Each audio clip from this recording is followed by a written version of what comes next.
It's nothing like a five-person panel in The Hague to get all of our attention, right? So lots of folks showed up this morning. It's a real pleasure to welcome all of you. My name is Murray Hebert. I work on the Southeast Asia program here at CSIS, which is, along with the Asia Maritime Transparency Initiative, the hosts of this conference today.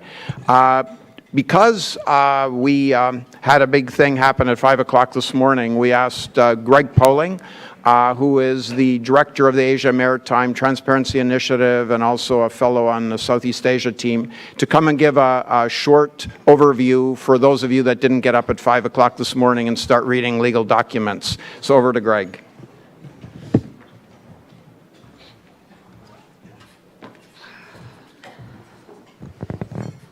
All right. Well, thank you, everybody, for making it in at 9. I hope everybody got a little more sleep than some of us on the AMTI team might have, rolling out of bed to look at the Hague ruling this morning. I'm going to try to keep this brief, but I think it's helpful before we start a whole day of discussions for everyone to be on the same page with what came out of the PCA this morning. What you're seeing on the screens here is a new product from AMTI. We've launched the new mapping section to our website, but front and center here is a map showing the outcomes of today's arbitration. The 9-dash line is there, obviously, for comparative purposes. And what you're seeing is that, quite frankly, this was overwhelmingly in Manila's favor, more so than I think most honest experts would admit, including myself. If anybody saw the briefing we did a couple weeks ago, this was one of our 4 or 5 scenarios, but it was the one that I think we all thought was less likely. A lot of us expected the court to either find that some of the Spratly Islands are in fact islands and get large maritime entitlements, or at least that they would find some way to say they didn't have jurisdiction and leave a large area in dispute. But obviously that didn't happen. Now, the Philippines brought 15 claims against China 3 years ago. They won about 14 and a quarter of them this morning, which is pretty impressive. The most important one, I think, long term, and for all of the claimants, is that the court ruled that China's claim to vast, undefined historic rights throughout the South China Sea is invalid. The court argued that any historic rights China may have had, fisheries or anything else, prior to the signing of the UN Convention on the Law of the Sea, were invalidated the day it ratified that convention.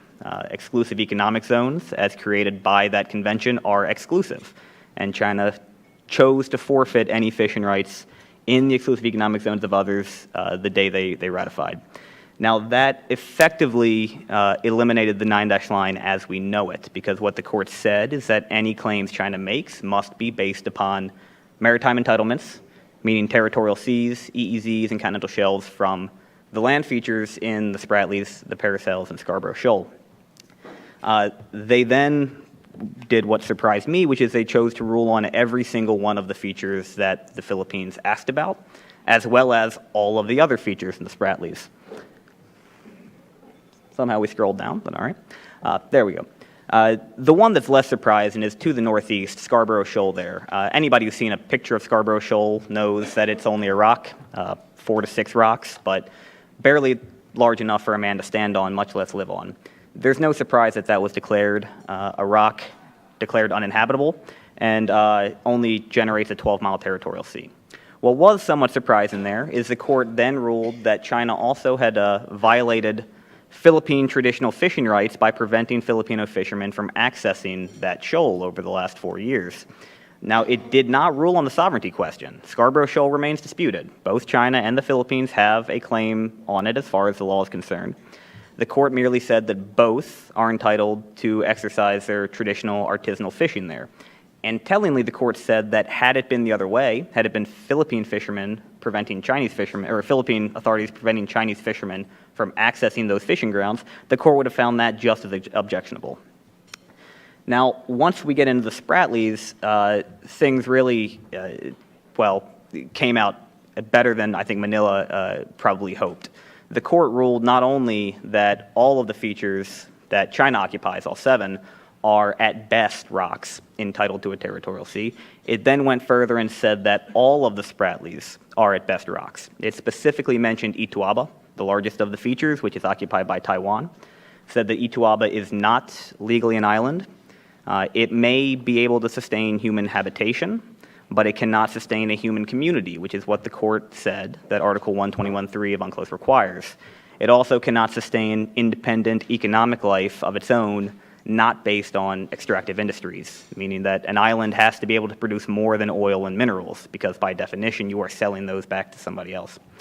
And then it went ahead and looked at 4 of the other largest features occupied by the Philippines and Vietnam and said all of those are rocks too.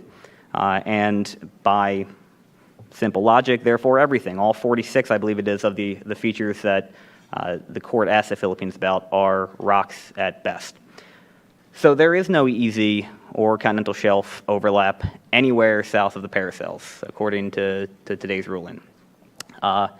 That is a big win for the Philippines. It certainly raises questions about what kind of compromise we can expect in the future from Beijing, but I suspect we'll get into that in the panels that follow.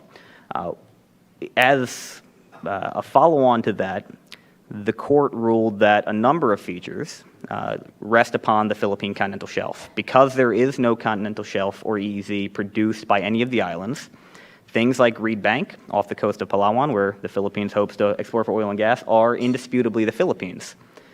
Second Thomas Shoal, where the Philippines purposely grounded the BRP Sierra Madre 17 years ago, is indisputably the Philippines. Tellingly and perhaps surprisingly, they specifically ruled that Mischief Reef, which China occupies and has built an enormous island on, is the Philippines. It was underwater at high tide. It's part of the seabed. It's too far from any other rock to fall within that rock's territorial sea. So by occupying it in the first place in 1995, China violated Philippine sovereign rights. And then the court went on to make a few rulings that I think everybody expected. It ruled that China's island building did sufficient environmental damage. It violated China's responsibility under UNCLOS to preserve the common heritage of mankind and preserve the seabed of another state in cases like Mischief Reef. It ruled that harassment in the past of Philippine oil and gas exploration ships at Reed Bank was illegal. Harassment of Philippine fishermen in areas that are not disputed now was illegal. The only place that it ruled that it did not have jurisdiction was on the question of the activities China engaged in 2014 around Second Thomas Shoal, wherein Chinese Coast Guard vessels imposed a blockade of the Filipino Marines positioned there and harassed Philippine ships off and on for several months. The court ruled that it cannot it has no jurisdiction on that question because China is exempt from any questions involving military activities under Article 298 of UNCLOS. But barring that, this was really a home run for the Philippines. Now, what's obviously interesting is how much room does this leave for compromise? And I think it is telling that the court made the point that both states have rights to traditional fishing at Scarborough Shoal. That certainly opens up the possibility for a political accommodation down the line. What's left in the Spratlys is a little more uncertain. The court seems to have effectively taken Reed Bank off the table, at least in a way that might be politically feasible for the Philippines. It's going to be awfully hard to go out and say, we're offering joint development at Reed Bank, given that a court just ruled that it's indisputably the Philippines. That makes it very politically difficult, given the Philippine media and the attention this gets in the public. A few other points that I think were interesting. The court seemed to have preemptively shut down a Chinese attempt to declare straight baselines around the Spratlys, or at least to declare any maritime entitlements from those baselines. For background, China has 20 years ago declared baselines around the Paracels, effectively arguing that the entire thing is one feature and that everything inside of the chain is internal Chinese waters. It did the same at the Senkakus or Diaoyu in 2012. Now, we know that there's been arguments and statements made by Chinese officials and in Chinese state-supported media about their desire to see the Spratlys treated as one unit. They very explicitly in their laws say that they maintain the right to declare baselines around the Spratlys. The court this morning ruled that UNCLOS does not allow an island group like the Spratlys to generate maritime entitlements as a unit, that each individual island must be treated as such. So if China tomorrow decides to declare straight baselines, that has effectively already been ruled out by the court today. One other interesting point is the court did find against the Philippines on two very minor questions. The Philippines was forced to include McKinnon Reef, an unoccupied feature, in the filings basically because it accidentally included them the first time, and 3 years ago it misidentified Hughes Reef as McKinnon Reef. And the court found that McKinnon Reef is in fact a rock. That doesn't matter much, and the court also found that Gavin Reefs, which the Philippines had argued is submerged at high tide, is a rock. Again, that has very little effect on the outcome here when you look at the size of the disputes. It is also telling that on the question of, so what is the court ordering China to do, the court said that it is not, at this time, ordering any additional actions from China because it presumes that China's activities to date have not been done in bad faith. They are simply the result of a misinterpretation of UNCLOS. And therefore, the court is leaving it to China to correct those previous mistakes of interpretation. Now, we're going to have a whole panel of lawyers who are far more qualified than myself later to bat some of this around, but I think I'll step off now, give it over to Senator Sullivan. Thank you.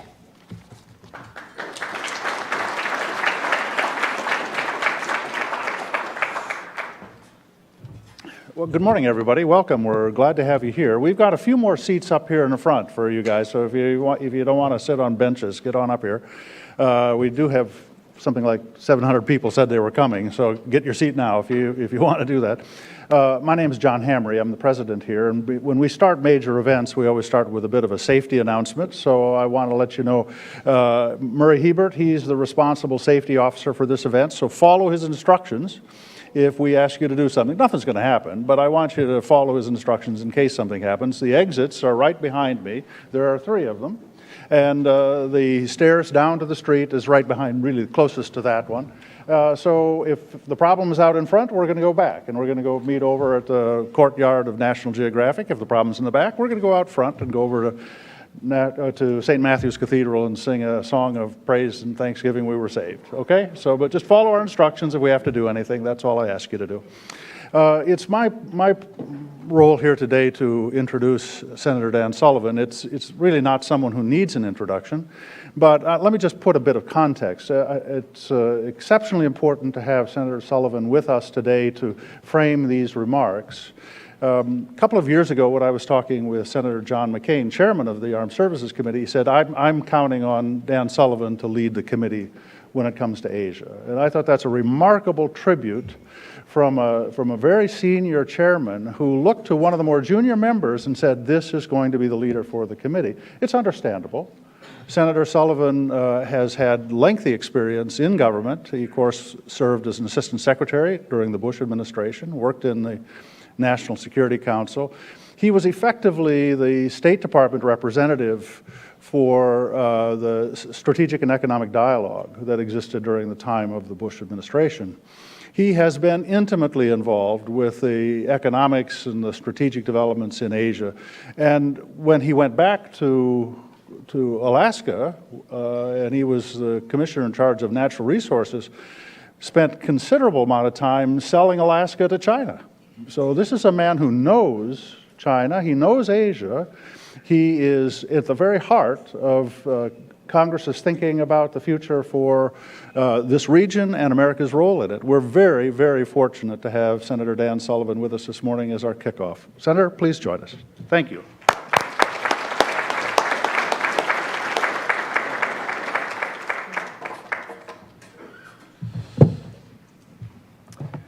Well, good morning, everybody. And John, I want to thank you for a couple things. First, that nice introduction.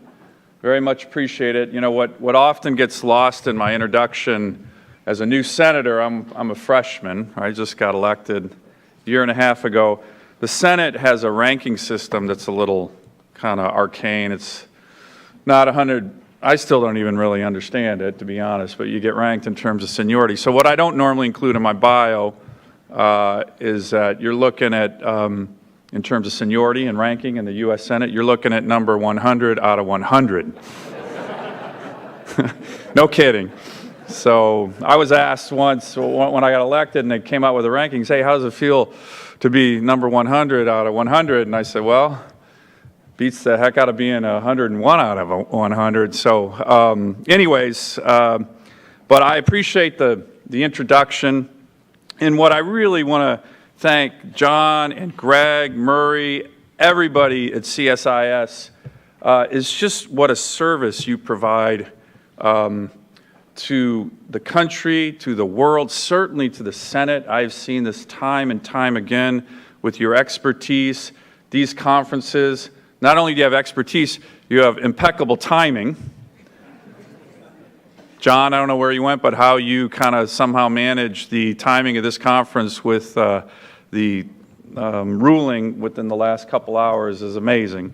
But it just goes to show you the influence of CSIS. So I want to thank all of you. And once again, CSIS is on the cutting edge of critical issues facing our nation, really facing the world, with today's timely and important conference coming on the morning of this very important tribunal ruling that Greg just gave us an update on, in which the New York Times has already described as, quote, a sweeping rebuke of China's behavior in the South China Sea. This ruling, of course, presents opportunities and challenges for all countries, the United States, certainly, China, our allies in the region, but even beyond the Asia-Pacific. And we are at a crossroads, I believe, all of us, on how we react, but no country more so than China. And as John hinted at, I say this as someone who has deep respect for China and its history and its people. And I've had really the honor and privilege in many ways for over 2 decades in the opportunity to view the U.S.-China relationship from a variety of lenses. Federal government official working at the White House as a National Security Council official with some of my former colleagues in the room, Matthew Goodman, Mike Green, as an Assistant Secretary of State, as John mentioned, as a military officer in the Marines deploying out to the region, and as a state official in Alaska, as he mentioned. But my time, particularly at the State Department with the Strategic Economic Dialogue led by Secretary Paulson during the second term of the Bush administration, I was the lead official on the SED at the State Department and traveled to China many, many times, developed deep relationships, friendships over there with Secretary Paulson, with many other cabinet members. It was great to see President Obama continue that strategic dialogue. So I've seen the promise of a deepening U.S.-China relationship, and I think that's what we got to keep our eye on. And again, as John mentioned, as a state official in Alaska, I was in China, called on some of my colleagues who I knew, and worked to deepen that relationship. I represent an Asia-Pacific nation, or Asia-Pacific state. Sometimes in Alaska we think we're a nation. So to me, this is important to recognize that I come from this as somebody who has deep respect for the Chinese, the country, the history, and as a senator have been someone who's very, very focused on the Asia-Pacific. I've traveled to the region now 3 times already, 2 Shangri-La dialogues, which I know many of you have attended. So what I wanted to do this morning was to set up the discussion and focus in 3 areas. First, to address the importance that the United States attaches to the freedom of the seas and how this concept, and it's really important to recognize this because sometimes people don't see it, how this concept is ingrained in our history from the very beginning. Second, I will speak on why I believe China is challenging the rules, a rules-based order in the Pacific. And finally, I will state what I believe we should be doing, the United States, with our friends and allies in terms of response to what's going on in the South China Sea. So first, a little bit of history, and I know most of you are familiar with it, but I think it's important to reiterate. As a Pacific nation, the United States certainly has a national interest in ensuring the current peaceful international order and peaceful future across the vast domain of the Indo-Asia Pacific. And as a global power and world leader, the foundation of this order rests in our resolute conviction to uphold the freedom of the seas, literally since the founding of our nation in 1776. The freedom of the seas, promotion of international commerce, has been core security interests for our country. Let me give you a few examples. In the Declaration of Independence itself, written 240 years ago, the foundational document of our great nation was written in direct response to a tyrant, and I'm quoting now, who plundered our seas and ravaged our coasts, who wrote laws cutting off our trade with all parts of the world. This is what our founders, this is what Thomas Jefferson wrote. The first global deployment of the U.S. Navy and Marines was actually to defend the freedom of the seas against the Barbary pirates. And for the Marines in the room, you know that that history is etched into the first line of the Marines' hymn, from the halls of Montezuma to the shores of Tripoli. Article 1, Section 8 of the Constitution of the United States establishes enumerated powers for the Congress. And these include regulating commerce with foreign nations, punishing piracies and felonies committed on the high seas and offenses against the law of nations, and providing and maintaining a navy. So as you can see, these are the founding documents of America. And freedom of the seas has been a bedrock commitment ingrained in the marrow of the bones of our great nation. It's not a choice for America. It's an integral part of who we are as a people and as a country. And today, nowhere is the freedom of the seas more important than in key routes for global commerce all over the world. But two such routes and corridors are the South China Sea and the East China Sea, which all of you know has a significant portion of the world's global commerce pass through it on a daily basis. And further, there's an attachment to more recent history in the region. Americans have not forgotten the great sacrifices made by American service members and our allies, Marines, soldiers, sailors, all across the Asia Pacific. Those were battles, hard fought, paid by the lives of tens of thousands of Americans to create the current rules-based order. And this is something that we should not ever abandon. You know, John Hamre mentioned that being on the Armed Services Committee with the chairman, Senator McCain, I've been able to travel with him a lot to different regions, different parts of the Asia Pacific, a number of times already. And to travel in that region with Senator McCain, whether Vietnam or different parts of the Asia Pacific, with a man who has sacrificed for his country, but also a man who literally, if you look at his father and grandfather, really the whole history of America and that part of the region has been intertwined with his family. It's been a great honor for me.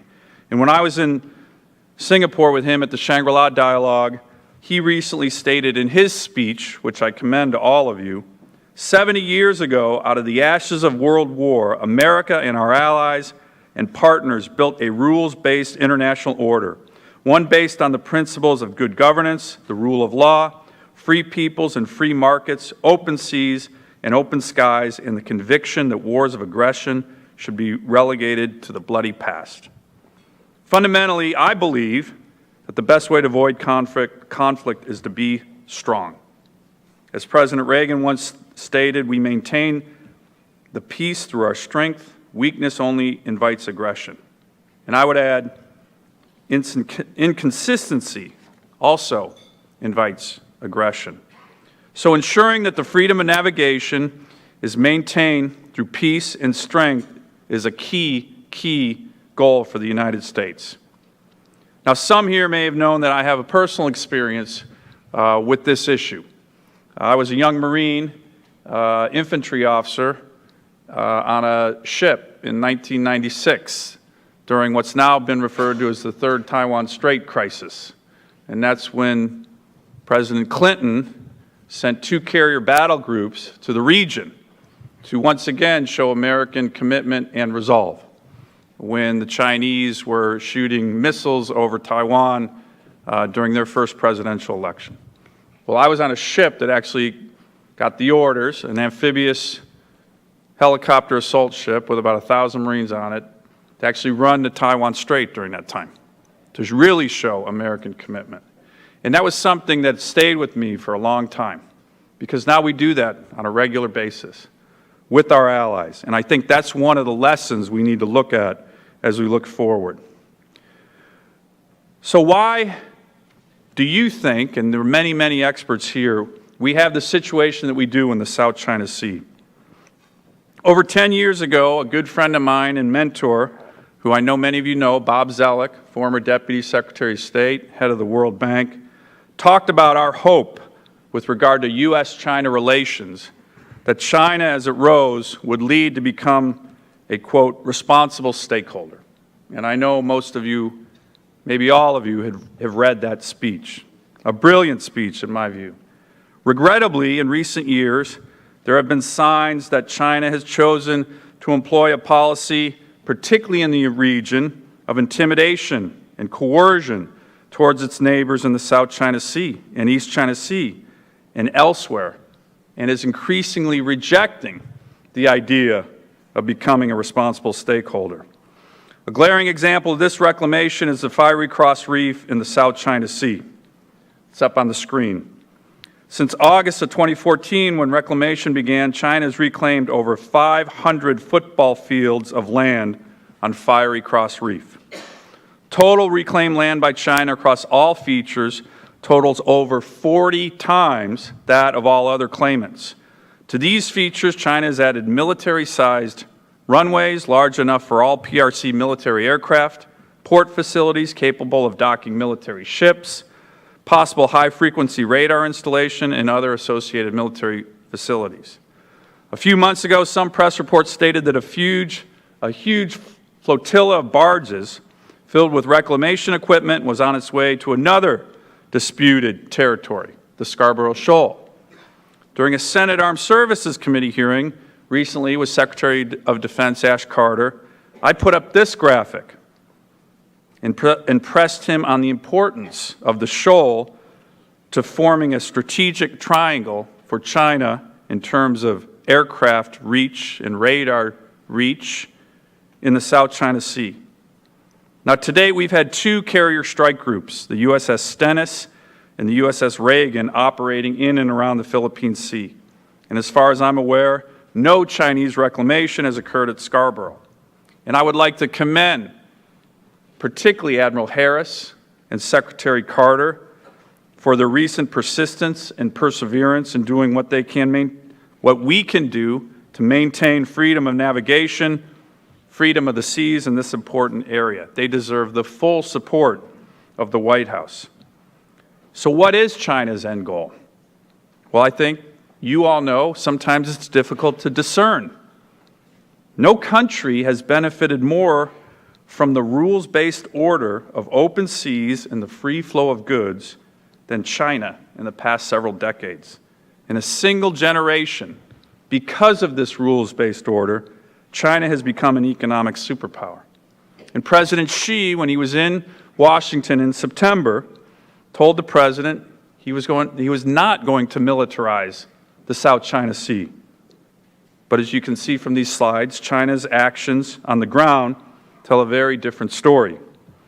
And for a country that has a reputation for the long view and the ability to actually see around the corners of history very strategically, China's aggressive actions seem to be alienating it from literally every country in the region. And having gone to the Shangri-La Dialogue in the last 2 years, meeting with dozens of leaders from the countries in the region, you can see that alienation.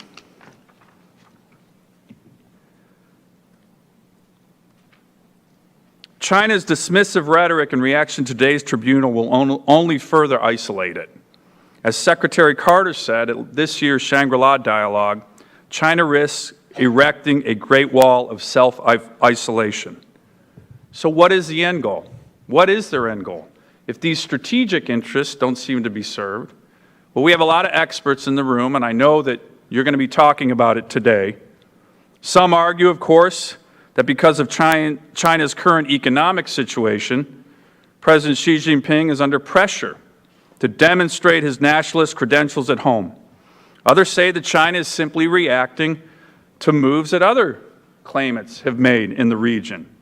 However, the rapid rise of China's maritime operations since 2009, the lightning construction of military airfields on reclaimed land, the complete disregard for opportunities to compromise or negotiate, all indicate that there is a strategic intent in Beijing to gain denial and then control over the first and ultimately the second island chains. This is what I believe is China's endgame. Regional hegemonic dominance of this critical crossroads of international commerce. Now, recognizing this does not mean that we are heading into some kind of Thucydides trap, in the words of Harvard's Professor Graham Allison, where conflict can only be avoided by accommodating China's regional ambitions. Now, President Xi has talked a lot about the Thucydides trap. Matter of fact, I had the opportunity and the honor to meet with him with a number of senators when he was in town in the fall, and he talked about it in that meeting, the Thucydides trap, and how we need to avoid it. And I agree, we do need to avoid it. But I also believe that China has moved with impunity in the past few years because the consequences of doing so far have been minimal. Now, just as it did during the third Taiwan Strait crisis, I believe that China would step back from its so-called near-sea doctrine if we more forcefully contested its coercion and if the region and the countries in the region began to align against this activity. Let me be clear. We clearly want a win-win relationship with China. We don't want a weak or insecure China, and we have considerable stake in each other's successful economic growth. And I want to emphasize again, as somebody who participated in detail during the launch of the Strategic Economic Dialogue, I've seen how the United States and China can work through difficult issues. I've been at the table for that. But there should be no mistake that the United States will stand by its alliances and commitments and the preservation of an open and rules-based order in the Asia-Pacific. The United States has been a Pacific power for centuries, committed to the principles of freedom of the seas since our founding. We are committed to the region for the long haul. Congress has expressed serious and bipartisan support for this position recently. Recently, we passed the South Asian Maritime Security Initiative, $425 million initiative that a group of bipartisan senators who went to the Shangri-La Dialogue last year are fully supportive of. And this raises, to me, what we see as challenges, but also opportunities with regard to what's going on in the South China Sea. First, domestically, in terms of opportunities. You know, there has been, I believe the United States is strongest in terms of foreign policy and national security when the Congress and the executive branch and Democrats and Republicans are working together. That's when we are the most effective. That's when we are the strongest. Unfortunately, in a lot of areas of foreign policy, we haven't always seen this in the last several years. But this is one area where you have. We've been out to the Shangri-La Dialogue the last 2 years, Republican and Democratic senators supporting Secretary Carter, supporting the President's rebalance, and that is an opportunity that I think needs to continue. The other opportunity here, as I mentioned earlier, is that the United States already has a strong network of alliances throughout the Asia-Pacific. We are an ally-rich nation. It's one of our biggest comparative advantages. And as these issues continue, there are more countries that want to be closer to the United States in terms of our relationship, in terms of our alliances, and that's another opportunity that I think we should seize. So let me conclude by focusing on what I think we should be doing in addition to some of the things I've mentioned already. Now, the President has focused a lot in terms of the rebalance to the Asia-Pacific, militarily, economically. I also believe we should include energy in that rebalance, which is a great opportunity for the United States and our allies in the region. The President has sought to assure our allies like Japan and South Korea and expand military cooperation with them and the Philippines, and to stabilize, through increased U.S. military presence, what is happening in the region. Recently, as I mentioned, 2 aircraft carriers in the region. And I think this is all beginning to have a positive effect. But I think we should take a number of additional steps. First, the United States must continue to maintain a favorable military balance in the Asia-Pacific region that secures our enduring interests, upholds our treaty commitments, and safeguards open seas and open commerce. And of course, we can't do this alone. We need allies. Second, as Secretary Carter has affirmed, we will continue and need to continue to fly, sail, and operate wherever international law allows, as we have done in the Western Pacific for more than a century. This must include regular operations by the U.S. military to challenge any excessive claims to a territorial sea around these features, and again, where possible with our allies. For example, in the coming weeks, the U.S. Navy should conduct a fawn-up at Mischief Reef, which the Hague Tribunal has determined is a low-tide elevation. Third, the United States government must clearly communicate our interests before Chinese activity begins, rather than waiting for China to initiate a gray zone maneuver that knocks us and our allies on our heels and limits our response. As I believe we have done in the past 3 months, this should include diplomatically and militarily signaling to deter attempts to expel another country from disputed territory, like the second Thomas Shoal, conducting further reclamation and militarization at strategic locations like the Scarborough Shoal, or declaring an ADIZ in all or parts of the South China Sea. In fact, I believe that the administration should clarify Article 5 of the Mutual Defense Treaty between the United States and the Republic of the Philippines to say that any attack on Philippine vessels, troops, facilities, or territory would trigger America's obligations under this treaty. Clarity makes things more stable, ambiguity less so, and can invite aggression. We need the Philippines to know that we have their back with regard to that treaty. Fourth, the U.S. Navy must continue to maintain a regular presence of surface combatants and rotational aviation assets inside the first island chain to uphold our commitment to freedom of the seas and respond in a crisis. As part of this, I believe the next administration should conduct a new global force posture review, including a fresh look at further steps to enhance U.S. presence in the Asia-Pacific region. 2 aircraft carriers based in the region, as a CSIS report recently recommended, is something we should take a hard look at.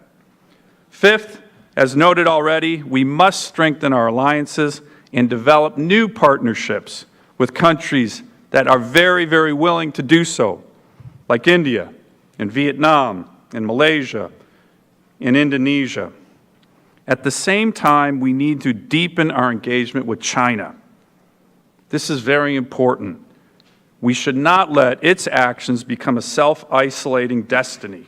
We need to redouble the efforts, and I am certainly encouraging members of the Senate, members of Congress, to join me in doing so, to work through difficult issues, to encourage foreign direct investment from China to the United States. This is critically important, and I think it's something we need to do more of. And finally, no matter what strategy we end up with regard to these important issues facing us, facing China, really facing the world, we have to be strong again at home. One of the issues that I've focused on since I've become a senator is the problem of economic growth in the United States, what's unfortunately referred to as the new normal. What is the new normal? The new normal is sub 2% GDP growth, which too many Americans and too many people in this town are starting to recognize as something we should accept. We shouldn't accept that. The United States needs to grow our economy again. 3.5%, 4% levels of economic growth, the traditional levels of economic growth of our great nation for over 200 years. The weakness of our economic growth not only hurts us at home, our workers, our middle-class families, but it hurts us abroad as well. We have to unleash our economic might once again, which has been so dormant during the Obama administration. If we do this, we can view the rise of China from a standpoint of strength and confidence and opportunity, not trepidation. As Bob Zoellick mentioned over 10 years ago in his responsible stakeholder speech, quote, "You hear voices that perceive China solely through the lens of fear. But America succeeds when we look to the future as an opportunity, not when we fear what the future might bring." Overall, a strong United States in a leadership role will continue to act as a stabilizing force for peace and prosperity in the Asia-Pacific, as we have for decades, emphasizing with our allies the freedom of seas for all countries. The world knows where we stand and what we stand for. What's important, though, is that we keep standing and that we keep leading. 240 years and 8 days ago, on July 4th, 1776, 56 brave men from 13 American colonies stood up, fought, and led, including on the issue of freedom of the seas. That kind of leadership is who we are as a country and a people. It's what our adversaries fear, it's what our allies desire, and it's what the American people expect. Thank you very much.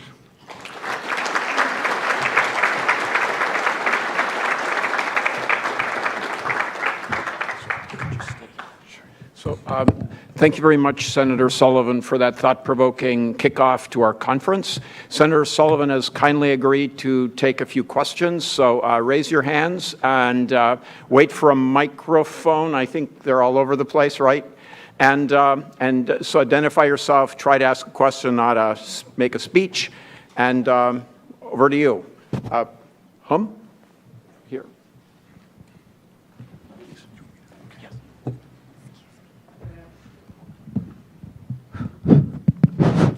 Thank you, Senator. It was a very clear and forceful presentation of U.S. foreign policy. I'd like to have only one question. In your context of a rule-based order and making Americans grow, economic growth again, how does the need for the Congress to ratify UNCLOS and to support TPP, what does it have to do with your argument that we should have a rule-based order and to have American growth here at home? Thank you. Well, look, it's a great question and I think a fair question. And you raised two important issues. With regard to UNCLOS, obviously the United States has not ratified the treaty yet, but we still view that as customary international law, which all nations, including ours, abide by. We have not seen, since I've been in the Senate, there has not been a push by the administration yet to have the Senate ratify UNCLOS. I, for example, have an issue with one of the provisions. It relates to something that's very important to Alaska, the provision that allows the UN to have the authority to tax potential American mining and other companies. So it's a concern that I've had. But what I think we need to do is have a debate on it, right? There's been many, many times in U.S. history that Senate ratification of a treaty has come to the Senate, they've raised concerns, they've wanted to have amendments, they've gotten them. Now, it can take a while, but we need to engage on that. But that's one of my concerns that I've expressed, my constituents back home have expressed it to me, but It doesn't mean that as a country we still not focus on the customary international law aspects of the treaty that we are still complying with. Second, with regard to TPP, well, I was somebody who was a strong promoter of TPA. And as you know, that got passed by one vote in the Senate. So it's very important. That was the first step. That was an important step. Many Republicans, I think a lot more Republicans than Democrats in the Senate, supported President Obama on that issue. Right now, there's obviously a big discussion in the presidential debate with regard to two candidates who both seem to be not very focused on TPP.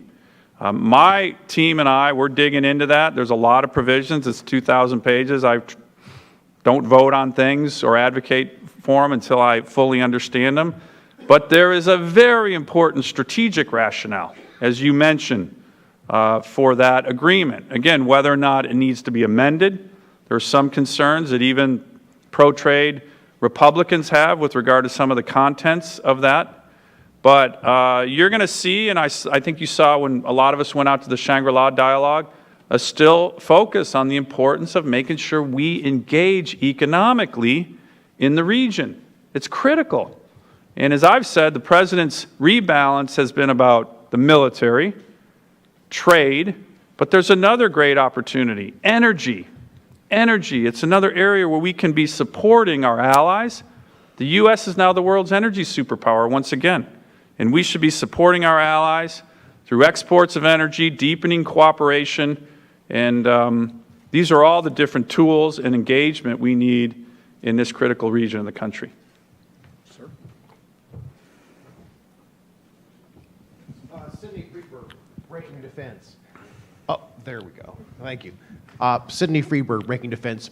Loud enough, probably without the microphone. You mentioned the need for free navigation operations, you argued soon with regard to, I believe it was Mischief Reef. Correct. What balance do we need to strike with that in terms of, the Chinese have had a very stinging rebuke, very public rebuke, and there's the argument that we need to give them, not make that worse, not get their backs up too much, and inflame those national sentiments you've discussed, but also we want to be firm on the legal issues involved. So how do we do something like a Mischief Reef phone-op to state our position without causing an unpleasant backlash in China and from China? Well, look, I think it's a very important question, and you need to create a balance. To me, what needs to happen is dialogue. Greg talked about this tribunal with the opportunity for compromise. And I certainly hope China views this as an opportunity to compromise. Right now, their statements are, we're going to reject this. They're very dismissive. And from that perspective, they need to rethink what's happening. And, I mentioned in a certain amount of time, right? Not tomorrow, but if there doesn't seem to be any view and a hardening of the stance, then I think we need to take these kind of actions and consistently. Here's the point. Early on in the administration, the FONOPS seemed to be something that our administration was reluctant to undertake. It was pretty clear there was some dissension between different leaders in the Obama administration. And so they became kind of when one happened, in the Senate Armed Services Committee, we were pressing for this on a very regular basis. When one of these happened, it became a big issue, right? Everybody was watching it. Myself, Senator Gardner, who's also somebody who's been very focused on these issues, after the first FONOP that happened about a year and a half ago, we wrote the President and said, excellent. Now what we should do is make these regular and with our allies. And don't make them such a big deal that everybody's watching. And now I think we should do that in particularly areas where, the low tide designation, we shouldn't just be going through with regard to innocent passage. Not just innocent passage. These FONOPs should be based on what the international law allows. And in a mischief reef case, that would allow military maneuvers, that would allow fauna beyond simple innocent passage. And we need to look at all the options, and I'm confident that our admirals are doing that. Please, over here.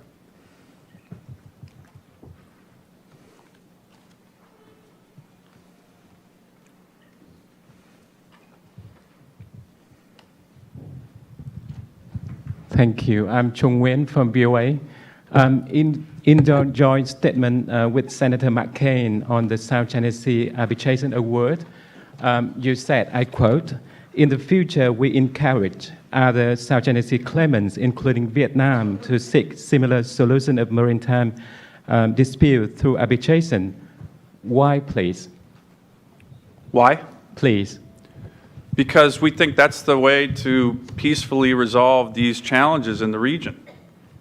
Look, the United States, as I mentioned, and I want to emphasize it, we are very focused on the peaceful resolution of these issues, but these benefit everybody. These benefit everybody. As I mentioned, free and open seas in the South and East China Sea has benefited every country in the region, but no country more so than China. So we think it's in their strategic interests to come to the table after this ruling and sit down with other countries and to work through this. I've seen this happen.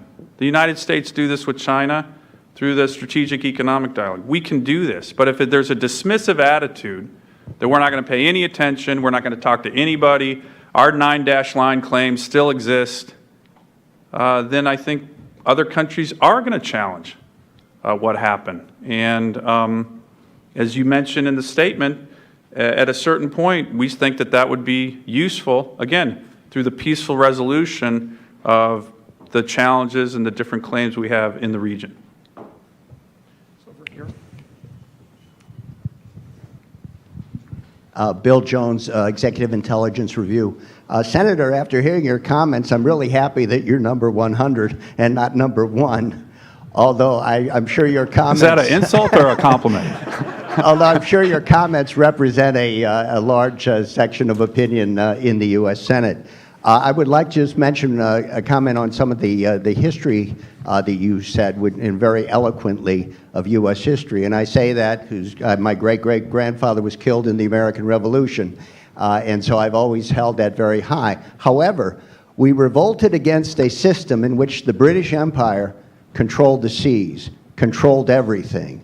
They set the law. The law was theirs. And we said, you cannot do that. We have to have a right to say, to determine our own future. My question is that we have changed in the period. Now, to some extent, we represent that force now, and we are dictating the law. And if you look at things from the Chinese point of view, given their history of the last 100 or even 500 years, and they see the fact that they are now being surrounded by a number of countries, including the power which is setting the rules outside their borders, they have to take measures to provide for the defense and the territorial and the integrity of their own population. Won't they take the measures that are necessary in order to defend their own country when they see this accumulation of military forces surrounding their borders, saying to them, you have got to obey the rules that we have set down? Aren't we heading towards war rather than peace as a result of the decision today and what you're calling for as well? Well, look, you packed a lot into that question. I'll just mention that this is a rules-based order that the United States has led, but I certainly wouldn't say that we're dictating it. Other countries, dozens, most in the world have been part of it, willingly, gladly, because they know it's benefited them. And yes, we've led it, but to say that we've been some kind of dictator or coerced countries into following the U.S. lead in terms of freedom of navigation, freedom of commerce, I think that you and I probably have a different view of that history. And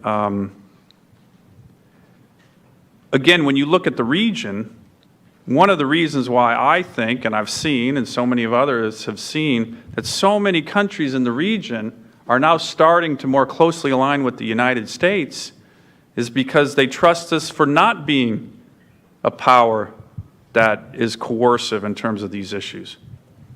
We're not certainly a perfect country with a perfect history, but we have established the trust of nations all over the world. Just look at the President's NATO summit recently. They're countries, again, coming to be more closely aligned with the United States because they trust us. They don't view us as having some kind of territorial ambitions with regard to their nation. And they need us in terms of helping push back against bigger powers that do use coercion, whether it's Russia or increasingly China. So we've led this rules-based order, but we certainly haven't imposed it on other nations because other nations know that it's dramatically benefited them as well. I think we got one more. You want one more? Sure. So in the back, keep it short. We're almost out of time for the Senate. Previous gentleman's question. Wait for the microphone. Hi, Chris Cavas, Defense News. Following on the previous gentleman's question and your response just now, you said you want to take a hard look at basing 2 carrier strike groups in the Western Pacific. Specifically, where does Senator Sullivan see that second group being based, and how is that not an escalation that would lead to further tensions in the region? Well, again, we would only base something in a country that wants us there, right? That's actually something that's very important to recognize. We're not going to demand. This is something that I said we should take a hard look at. It was actually in a CSIS report recently on the rebalance, and it was a recommendation with regard to what this organization thought was in our national security interests and those of our allies. So again, I don't view the United States standing with its allies who are increasingly interested in a closer relationship with us in all sorts of areas, economic, trade, military, energy, as some kind of threat. That's not how I view that at all. And again, I don't think the country of the regions view it in that way. So the recommendation is something that I do think we should take a hard look at. And once again, I guess I'll end on this important note, where there is opportunity. This is an issue, these issues, the President's rebalance, what we're trying to do in this part of the world, a critical part of the world from the United States national security interests, to have the Senate, the House, Republicans and Democrats, the White House, the executive branch, working together on these issues where there's no daylight between us. That's very important. We're not 100% there, but we're close, and that's when American foreign policy and national security is its most effective. And I think that's also when our allies in the region, traditional and new ones, see the most opportunity. When they see it's not just the Secretary of Defense and the President, but it's the chairman of the armed services like John McCain and others coming and making similar commitments. And I think that's an opportunity, and I think that hopefully we're going to see more of that as we move forward to address these important challenges for the region and really the world. Thank you very much.